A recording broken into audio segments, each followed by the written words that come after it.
Hi! Alam nyo, na-miss ko kayo. Kasi 2 linggo yata akong may sakit, no? Almost, 5 plus 10, 15 days. So, almost 2 weeks ako may sakit. Nagkaroon ako ng viral pneumonia. So, ngayon pa lang ako naging ready na mag-video. So, well, babawi ako dahil ang topic natin ngayon ay maganda. Kasi ito ay tungkol sa surgical or aesthetic procedure. When you say rhinoplasty, this is a surgical procedure that will change the shape and the size of your nose. Ngayon, it could be for functional reasons dahil para mas gumanda yung breathing nyo, mas gumanda yung function ng ilong, or pwede rin dahil gusto lang ninyo mag-improve yung yung itsura ng mukha ninyo at saka yung itsura ng ilong ninyo. Alam po natin na ang ilong ay nasa sentro ng mukha. So when you change the center of the face, you change everything that is along the side of the nose, no? Kaya very important po ang rhinoplasty kasi isang procedure lang, nagbabago na lahat ang itsura ng isang tao. So, bakit ba tayo nagra-rhinoplasty? Iba-ibang dahilan. Sa Pilipinas, kadalasan mga pango ang mga tao. Sorry, no? Pero totoo po yan. Not only in the Philippines, but also in Korea. Sa totoo sa Korea, halos lahat ng Koreans na nagpa-aesthetic surgery yan, no? Halos lahat sila.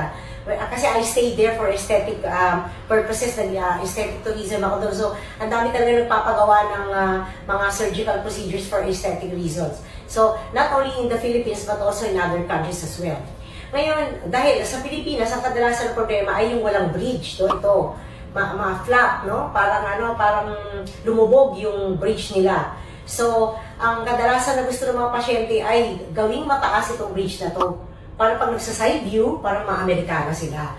Ganon. Pero, ilalagay din natin sa ayos kung gaano kataas ang dapat natin ilagay. Kasi hindi porke gusto nilang mataas, kasi kailangan mukhang Amerikano. Because there are some surgeons that when you say rhinoplasty para tumago sa ilong, hanggang dito, ilalagay yung implant, kaya ang pangit ng itsura, parang halatang artificial. When we change a certain feature, we should change it in a subtle way, no? Kasi kung big change ka agad, tapos halata, ang pangit tingnan eh. Okay, kaya dapat subtle yung change para walang halos makakapansin, pero bigla ka nalang gumanda. Like for example, I have this patient na estudyante ko, no, sa College of Medicine. Ang lahat kong nakakita sa kanya after na ginawa yung procedure, sabi, nagpa-facial ka, no? Hindi, nagpa-facial ka talaga. Ganun ang bati sa kanya. Hindi nila alam na nagpa-rhinoplasty siya. Yun. So, other than the bridge, no, sa Pilipino, kadalasan malalapad yung ilong. Ganyan. Imbis na maliit, malalapad. So, ang ginagawa natin, binabawasan natin yung gilid ng ilong, at kung minsan kung malaki ang butas ng ilong, binabawasan din natin yung harapan, no, para yung gilid pala, binabawasan natin para mabawasan yung laki ng ilong. Pero yung harapan, binabawasan natin para tumaas yung alar nila, no? Pag side view, para tumaas parang mukhang Amerikana. Ganon. Kasi kadalasan sa mga Pilipino, yung ala nakababa. Parang nakatakip din sa butas ng ilong, kaya pangit tingnan. So, malapad na, mababa pa yung ala, kaya yun ang pangit sa ilong ng mga Pilipino. Yun. Pagkatapos, there are some patients naman na ang problema nila ay bulbous nose, no? Pag sinabi mong bulbous nose, ito yung ilong na ang kapal. Ako, parang may dito, parang may donut dito malaki na nakapatong, no? Tapos ang kapal-kapal din ng gilid, ang kapal-kapal ng gilid, yun ang pinakamaganda rin gawin. Pero wala ding bridge kasi nga sa sobrang kapal, parang ang bigat ng ilong nila. So yun, ayusin natin yun. Kuminsan binabawasan natin ng cartilage sa loob, no? Para magkaroon ng konting indentation dito, at saka para mag-rotate yung tip, para tumaas ng konti yung tip. Kasi pag bulbous nose, talaga naman naka-flat lang siya, para siyang nakasalpak lang yung ilong mo. So, there are different kinds of mga problems. Sa Amerikano naman, masyadong mataas yung ilong. Yun naman, binabawasan natin yung buto para mag-flatten dito ng konti at para mabawasan. Para pag side view, medyo nakaganon, nakaganyan. Hindi yung nakaganon, na pangit, di ba? Like for example, Barbra Streisand. Hindi ko type yung ilong ni Barbra Streisand kasi masyadong matangos. Yun, sobrang tangos nun. Tsaka kumisan malaki pa, parang lalaki na yung ilong. So, yun ang mga kadalasan na pinababago ng mga tao na nagpapa-rhinoplasty. Meron namang ibang nagpapa-rhinoplasty dahil hindi sila makahinga. Iba naman yun.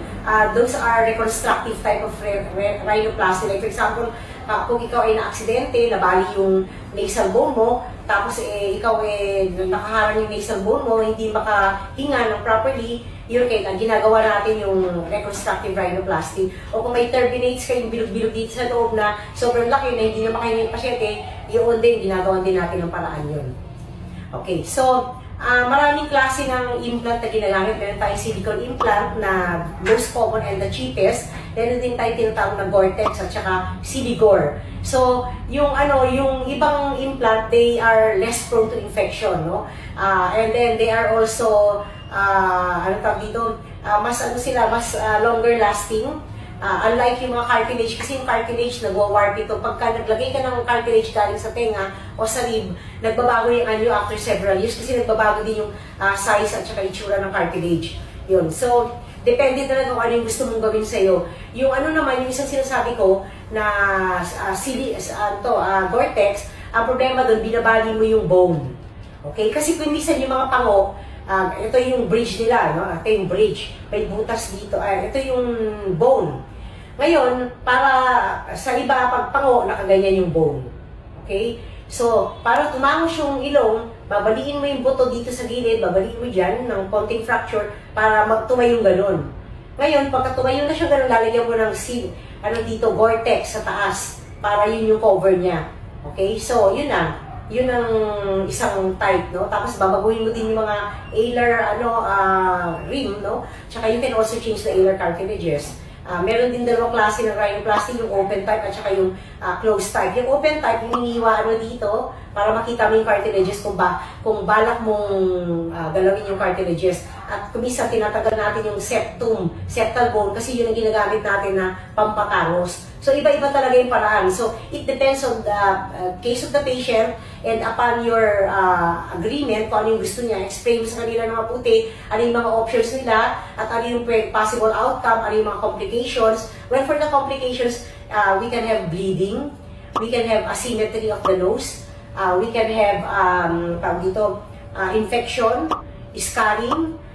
Yung kumisan kasi mga pasyente hindi nila naalagaan ng mabuti yung kanilang ilong post-surgical post-surgery, kaya nagkakaroon ng infection at nagkakaroon ng pangit na scarring, no?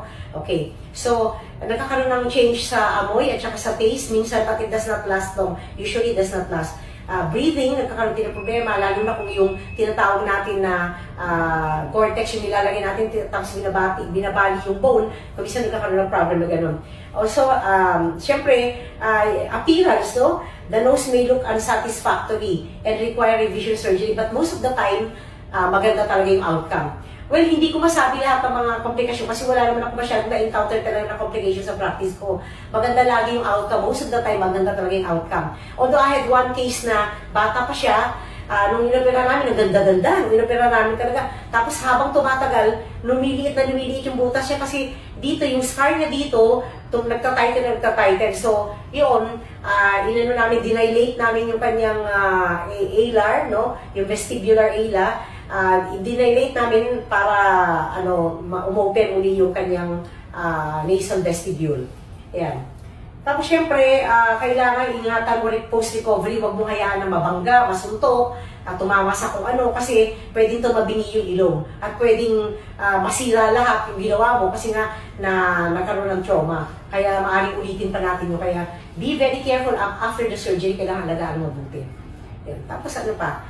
So far, yun lang naman for rhinoplasty. So sa mga tao na gusto magpa-rhinoplasty o magpa-nose lift o magpa-reconstruct ng kanilang ilong, you have to visit your doctor, no?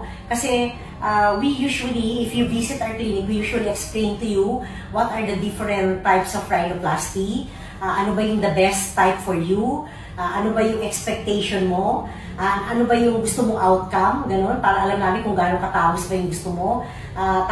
Pero syempre, hindi naman lagi yung expectation mo 100% makokopya namin, no? Kasi kung isa may iba nagdadala pa ng picture, no? Para para kopyahin namin. That is not possible kasi iba-iba po yung anatomical structure ng bawat ilong ng isang tao. Kaya hindi natin masusure na magagaya natin yung picture na dala mo. So, when you visit us, we explain to you the possible complications, the possible expectations, at yung ano pa yung ibang dapat ninyong malaman para pati yung post-operative care, in-explain din namin yan para maganda yung outcome po natin.